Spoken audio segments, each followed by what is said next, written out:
তোমার যখন কেউ ছিল না তখন ছিলাম আমি, আবার তোমার যখন কেউ রবে না তখনও রব আমি। ঠিক কিনা বলেন? কবরের জগৎ এমন একটি জগৎ, ওই জগতের ভিতরে দুনিয়ার কোনো মানুষকে পাওয়া যাবে না।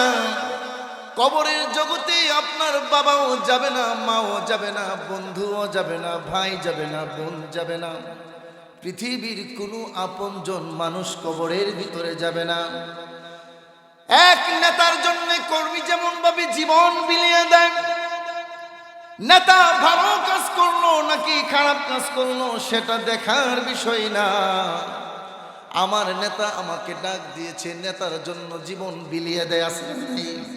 আর একটু জোরে কোন ভাইরা রে, তুমি যেই নেতার জন্য জীবন বিলিয়ে দিয়ে কবরের জগতে গিয়েছো, আল্লাহর কসম ওই কবরের জগতে আল্লাহ এবং তার রাসূল ছাড়া কাউকে পাওয়া যাবে না।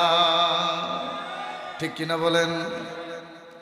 আল্লাহ রাব্বুল আলামিন আমার তেলাওয়াতকৃত আয়াতের মধ্যে বলেন, ইয়া আইয়ুহাল ইনসানু মা গররাকা বিরাব্বিকাল কারীম। আল্লাহু আকবার। হ্যাঁ, দুনিয়ার মানুষকে তোমাদেরকে আমার মতো রব্বে কারীম থেকে গাফেল করেছে বলো না। ও মানুষ, তুমি যে গুনাহে লিপ্ত হয়ে গিয়েছো, তুমি কি একবার চিন্তা করো নাই আমি আল্লাহ তোমাকে সৃষ্টি করেছি? আমি এমন একজন আল্লাহ, আমি তোমাকে বানাইছি। ও দুনিয়ার মানুষ শোনো, আমি এমন একজন আল্লাহ তোমাকে বানাইলাম, যেই আল্লাহ তুমি চাওয়ার আগেই আমি তোমাকে সব কিছু দিয়ে দিলাম।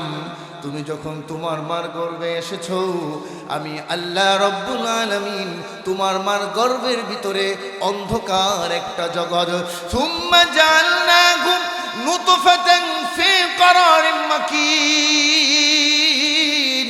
আল্লাহ রব্বুল আলামিন বলেন, তোমার মার গর্ভের ভিতরে ছোট্ট একটা জগৎ, অন্ধকার জগৎ, ওই জগতের ভিতরেও আমি আল্লাহ দীর্ঘ 9 থেকে 10 মাস পর্যন্ত খাবার পৌঁছে দিয়েছি। আমি তোমার মার গর্ভের ভিতরে অক্সিজেন দিয়েছি। তুমি যখন দুনিয়ার জমিনে ভূমিষ্ঠ হয়ে এসেছো, আমি আল্লাহ তোমার মার স্তন থেকে 2টা খাবারের লাইন বের করে দিয়েছি।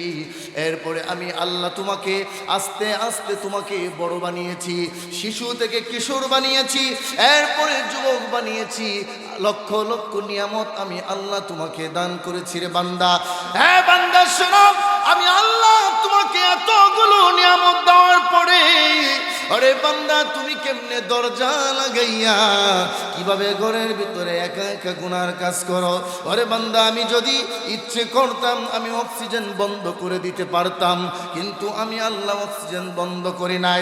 হ্যাঁ যুবক ভাইরা শোনো, আমার আল্লাহ বলেন, বান্দারে তুমি যে ঘরের ভিতরে দরজা লাগাইয়া তুমি যে অশ্লীল ভিডিও দেখলা, তুমি যে গুনার কাজ করলা, তুমি যে জিনা ব্যভিচারের মধ্যে লিপ্ত হলা, তুমি সুদ খাইলা, তুমি ঘুষ খাইলা, হারাম কাজ করলা, এমনকি তুমি অন্যায় অবিচার জুলুম অত্যাচার করলা, বিনা কারণে অসহায় মানুষ ইয়েতিম মিসকিনের সম্পদ লুণ্ঠন করে নিয়ে গেলা, আমি আল্লাহ যদি ওই দিন ইচ্ছে করতাম তোমাকে ধ্বংস করে দিতে পারতাম, কিন্তু আমি আল্লাহ ধ্বংস করি নাই রে বান্দা। কারণ হলাম আমি হলাম রহমানুর রহিম। ঠিক কিনা বলেন? হ্যাঁ বান্দা শোনো, আমি আল্লাহ হলাম রহমান, আমি আল্লাহ হলাম রহিম। আমি আল্লাহ তোমাকে ধ্বংস করতে পারতাম, তুমি যখন অন্যায় করো, জুলুম করো, তখন আমি গজব দিতে চাই। আমার রহমানের দয়া আমাকে চতুর্দিক দিয়ে বেষ্টন করে বলে, আল্লাহ এবার অন্যায় করেছে আর করবে না, এবার সুদ খাইছে আর খাবে না, এবার ঘুষ খাইছে আর খাবে না, এবার জিনা করেছে আর করবে না, দরজা লাগাইয়া অন্যায় করেছে আর করবে না। আল্লাহ একটা সুযোগ দেন। আল্লাহ রাব্বুল আলামিন বলেন, বান্দারে আমি গজব দিতে গিয়েও আমি আল্লাহ রহমানের দরজায় আটক হয়ে যাই। আল্লাহ রাব্বুল আলামিন বলেন, বান্দা হে ইয়া আইয়ুহাল ইনসান, হে মানব, মা গাররাকা বিরাব্বিকাল কারীম, আমার মতো রব তোমরা কোথায় পাবে বলো না? আমার মতো বন্ধু তোমরা কোথায় পাবে বলো না? আমি এমন এক আল্লাহ, তোমার জিন্দগির সব গুনাহ নিয়ে যদি আমার কাছে হাজির হয়ে যাও, আমি আল্লাহ তোমার জিন্দগির গুনাহগুলো মাফ করে দেব। কিন্তু এমন এক যুগ এসেছে, আমরা গুনাহ করতে করতে জীবন বিনাশ করে ফেলি, তবু আল্লাহর দরবারে একটুর জন্য আল্লাহর কাছে ক্ষমা চাইতে পারি না। ঠিক কিনা বলেন? আর একটু জোরে বলেন ঠিক কিনা? আল্লাহ রাব্বুল আলামিন বলেন, বান্দারে তোমার জিন্দেগির সব গুনাহ নিয়ে আমি আল্লাহর কাছে যদি হাজির হতে পারো, আমি আল্লাহ এমন এক আল্লাহ, আমি জিন্দেগির সমস্ত গুনাহগুলো ক্ষমা করে দেব। আল্লাহ রাব্বুল আলামিন বলেন, বান্দা তোমার যত ধরনের গুনাহ আছে, কত গুনাহ করেছো, বান্দা আল্লাহকে ডেকে বলে, আল্লাহ গুনাহ তো অনেক করে ফেলেছি। আল্লাহ বলে তওবা করো। আল্লাহ লজ্জা লাগে মসজিদে গিয়ে তওবা করতে। আল্লাহ বলে যদি মসজিদে গিয়ে লজ্জা লাগে তওবা করার জন্য, ঘরের মধ্যে বসে বসে যাই নামাজ বিছায় তওবা করো। এবার বলে আল্লাহ ঘরের মধ্যে যদি তওবা করি মানুষ দেখবে, পরিবারের লোকজন দেখলে ঠাট্টা করবে, মস্কারা করবে।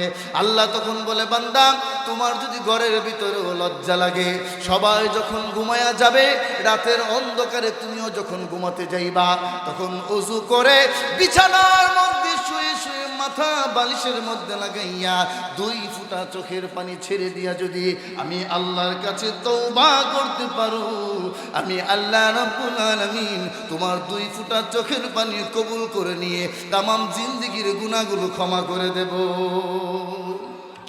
আল্লাহ রাব্বুল আলামিন বলেন, কাল কিয়ামতের কঠিন ময়দানে জাহান্নাম যখন তেরে আসবে, জাহান্নামীদেরকে আক্রমণ করার জন্য, খাওয়ার জন্য 70,000 ফেরেশতা, এক একজন ফেরেশতার কাছে 70,000 লাগাম ধরা থাকবে। 70,000 ফেরেশতা মিলে যখন জাহান্নামকে আটকে রাখতে পারবে না, গর্জন দিতে থাকবে, গর্জন দিতে থাকবে। এবার ফেরেশতা বলবে, মালিক, ও মালিক, জাহান্নাম ধরে রাখতে পারি না গো। আল্লাহ বলবে, কেন আরো শক্ত করে ধরো। আল্লাহ পারি না, জাহান্নাম তো হাসরের মাঠে প্রবেশ করে ফেলছে জাহান্নামীদেরকে খাওয়ার জন্য। আল্লাহ রাব্বুল আলামিন একটা পাত্র থেকে কয়েক ফোঁটা পানি জাহান্নামের মুখে ছেড়ে দিবে। ছেড়ে দেওয়ার সাথে সাথে জাহান্নাম জায়গায় থেমে যাবে। ফেরেশতারা বলবে, মালিক কি পানি দিলা? এটা কি হাউজে কাউসারের পানি, নাকি জমজমের পানি, নাকি আরশে আজিমের তলদেশের পানি দিলা? আল্লাহ বলবেন, না রে না, আরশে আজিমের তলদেশের পানি নয়, সেটা কোনো হাউজে কাউসারের পানিও নয়, জমজমের কোনো পানি নয়, জান্নাতের কোনো পানি নয়। ফেরেশতা বলবে, মালিক তাহলে কি পানি দিলা গো, যেই পানি দেওয়ার কারণে জাহান্নাম নিভে গেল, জাহান্নাম তো আর তেরে আসে না, স্তব্ধ হয়ে গেল। আল্লাহ রাব্বুল আলামিন তখন বলবেন জাহান্নামীদের ফেরেশতাদেরকে বলবে, ফেরেশতারা রে, এটা হাউজে কাউসারের পানি না, এটা আরশে আজিমের তলদেশের পানি নয়, এটা জান্নাতের কোনো নহরের পানি নয়, এটা হলো দুনিয়ার জমিনে আমার বান্দা গুনাহ করেছিল, অন্যায় করেছিল, অপরাধ করেছিল। গুনাহ করার পরে আমার বান্দা বুঝেছে সুদ খাওয়া হারাম, আমার বান্দা বুঝেছে ঘুষ খাওয়া অপরাধ, আমার বান্দা বুঝেছে জিনা করা অপরাধ, আমার বান্দা বুঝেছে জুলুম করা অপরাধ, আমার বান্দা বুঝেছে অন্যায় জুলুম অত্যাচার করা অপরাধ, টেন্ডারবাজি আর চাঁদাবাজি করা অপরাধ। আমার বান্দা যেদিন বুঝতে পেরেছে এইগুলো অন্যায় অপরাধ, আমার বান্দা তখন সাথে সাথে সেজদায় লুটিয়ে আমি আল্লাহর কাছে ক্ষমা চেয়ে 2 ফোঁটা চোখের পানি ফেলেছিল। আমার বান্দা মনে করেছিল ওই পানি কাপড়ে মিশে গিয়েছে, না না, ওই পানি কাপড়ে মিশে যায় নাই, জমিনেও লাগে নাই, ওই পানি আমি আল্লাহ কুদরতিভাবে জমা করে রেখে দিয়েছি আজকের এই জন্যে। আমার গুনাহগার বান্দার চোখের পানি আজকে জাহান্নামকে ছেড়ে দিয়েছি, তাই আজকে জাহান্নাম ঠান্ডা হয়ে গিয়েছে, জাহান্নাম স্তব্ধ হয়ে গিয়েছে, আর আমার গুনাহগার বান্দাকে ক্ষমা করে দিয়ে জান্নাতের ঘোষণা দিয়ে দিয়েছি। তাহলে বোঝা গেল গুনাহ করাটা অপরাধ নয়, গুনার মধ্যে লেগে থাকাটা অপরাধ। ঠিক কিনা বলেন? গুনাহ করাটা অপরাধ না, কিন্তু গুনাহ করতে করতে লেগে থাকা অপরাধ। আল্লাহ রাব্বুল আলামিন বলেন ফানসাহুম আনফুসাহুম, বান্দা সত্যি সত্যি যদি আমি একদিন রাগ করেই ফেলি তাহলে আমি আল্লাহ তোমাকে তোমার নিজের থেকে ভুলাইয়া দেব। ঠিক কিনা বলেন? দেখবেন গুনাহ করতে করতে একটা সময় সে নিজেরই চিনে না কি বলে। আছে না এরকম পাগল? সে শিক্ষিত জ্ঞানী বুদ্ধিজীবী, কিন্তু অনেক সময় কি বলে সে নিজেও জানে না। আছে না এরকম বুদ্ধিজীবী? এরকম শিক্ষাবিদ আছে কিনা বলেন? আর একটু জোরে বলেন। যেই বুদ্ধিজীবী, মহান আল্লাহ যাকে বুদ্ধি দিয়েছেন, জ্ঞান দিয়েছেন, যেই বুদ্ধি দিয়া আল্লাহকে চিনে না, যেই বুদ্ধি দিয়া ডক্টর হয়েছে কিন্তু আল্লাহকে চিনে না, ইসলাম চিনে না, কোরআন চিনে না, হাদিস চিনে না, আলেম উলামা চিনে না, কিচ্ছু চিনে না, সেই ডক্টর ডগের চাইতে নিকৃষ্ট। ঠিক কিনা বলেন? এটা তো ডক্টর না, তো এটা তো ডগের চাইতে নিকৃষ্ট। ঠিক না? এই জন্য গুনাহ করাটা অপরাধ নয়। আল্লাহ রাব্বুল আলামিন বলেন এই জন্য গুনাহ করে আল্লাহর কাছে তওবা করতে হবে। ঠিক না? আর একটু জোরে বলে। গুনাহ হয়ে যেতেই পারে স্বাভাবিক, কিন্তু গুনাহ হয়ে গেলে সাথে সাথে আল্লাহর কাছে কি করতে হবে? আত্মসমর্পণ করতে হবে, তওবা করতে হবে। আল্লাহ বলে লা তাকনাতু মির রাহমাতিল্লাহ ইন্নাল্লাহা ইয়াগফিরুয যুনুবা জামিআ। বান্দা কত গুনাহ, যত গুনাহ করো না কেন বান্দা, কোনো সমস্যা নাই, কিন্তু আমার রহমত থেকে দূরে যাও না। ঠিক কিনা বলেন? আজকে যারা এই মাহফিলটা করেছেন, আজকে যারা এই মাহফিলের আয়োজক যারা, তারা এটা দ্বারা প্রমাণ হয়ে যায়, যেখানে এখানে মাহফিল অনেকেই বসে আছেন। ঠিক না? কষ্ট পায়েন না, যারা অনেকেই বসে আছেন, এখানে অনেকেই আছেন যে ফজরের নামাজ অনেকেই হয় না। আসলে এরকম কথা বলে না, ফজরের নামাজ হয় না, জোহর হয় না, অনেক সময় আসর হয় না, মাগরিব হয় না, ঈশা হয় না, কিন্তু জুমা হয়। ঠিক কিনা বলেন? অনেকে আছেন, এরপরও কোরআন হাদিসের মজলিসে আসছেন, এর দ্বারাই বোঝা যায় নামাজ এক ওয়াক্ত কম পড়ছে, গুনাহ করে ফেলেছে, এরপরও মাহফিলে এসে নিজেকে প্রমাণ করে দিয়েছে আল্লাহ তোমার রহমত দিয়ে কিন্তু দূরে যায় না। ঠিক কিনা বলেন যুবক ভাইরা? কথা ঠিক আছে কিনা?